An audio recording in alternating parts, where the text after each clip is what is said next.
Bienvenue dans l'asile, ou comme on disait à l'époque, l'entreprise. On n'avait pas attendu les RSE, les quotas, les audits, les protocoles DEI et les workshops sur la diversité cognitive pour bosser avec des profils atypiques, borderline, ou carrément allumer du bulbe. Mais qui savait bosser, bordel? Je vais te raconter une époque que les moins de 20 ans ne peuvent pas connaître. Moi j'ai bossé dans une boîte américaine, implantée en France, et sur la vie de mon chat, paix à son âme féline, cette boîte, c'était l'hôpital psychiatrique Sainte-Anomalie, avec un organigramme. La technicienne Dora, l'enfant de 30 ans. On commence avec la technicienne, 30 balais au compteur, mais 16 ans d'apparence. Genre que même le vigile de Carrefour la suite au rayon vodka. Son truc à elle passait ses journées à câliner une poupée Dora l'exploratrice. Oui, Dora. Elle la berçait en se balançant d'avant en arrière, silencieuse, concentrée, comme si elle téléchargeait des secrets du multivers par télépathie. Mais si t'essayais de toucher à Dora, elle mord. Véridique. Et pourtant cette fille-là, c'était la boussole humaine du service réseau. Le hub plantait, elle te sortait. La prise fautive dans un réseau long comme un TER. Elle avait le plan dans sa tête, gravé à l'acide chlorhydrique.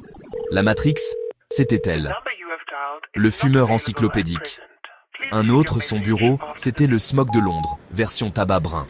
À l'époque, on pouvait fumer au taf, et lui, il avait manifestement pris ça pour un défi personnel. Le gars, on le distinguait à peine derrière le nuage. Mais si tu toussais trop fort, il apparaissait comme Gandalf. Ah, le routeur Cisco de 1998, version firmware 4.3.7. Faut jumper le pain 12, c'est dans le rapport du 23 juin 2002, page 6, colonne de gauche. Le mec, c'était le Wikipédia de la boîte, avant que Wikipédia existe. Le chef caféinomane, alcoolique mais efficace.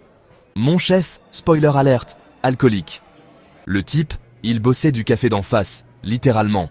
Il venait le soir, le gobelet à la main, l'odeur d'aftershave et de bourbon dans les narines, et il repartait avant le lever du soleil, comme un vampire corporate. Et sa team, la meilleure du service dépannage, une dream team de poivreaux high performers.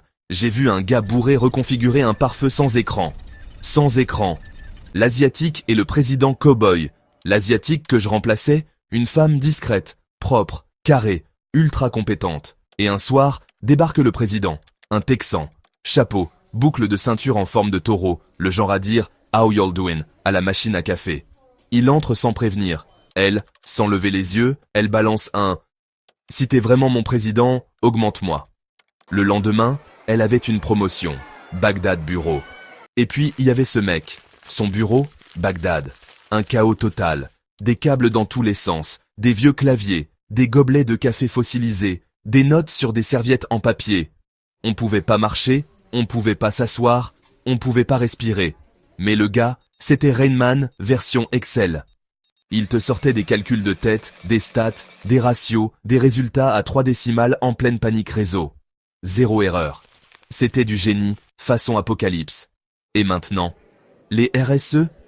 Aujourd'hui, on te parle de diversité, de bienveillance, de profils atypiques qu'il faut intégrer en douceur avec des référents inclusion, des boîtes à feedback et des team building en paddle. Mais nous, on bossait avec des fêlés, des marginaux, des vampires du café, des câlineurs de poupées, des fumeurs en état gazeux.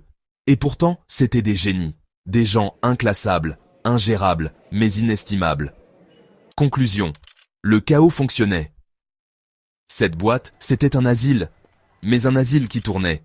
On n'était pas alignés sur les valeurs du groupe, mais on dépannait des continents, on réparait des serveurs au scotch, on tenait le monde avec 3 clopes et une tasse de café trop fort. Alors, ne venez pas me parler de diversité bien cadrée ou de soft skills obligatoires. On n'a pas attendu la mode pour bosser avec des tordus. Des vrais. Et c'était beau, putain.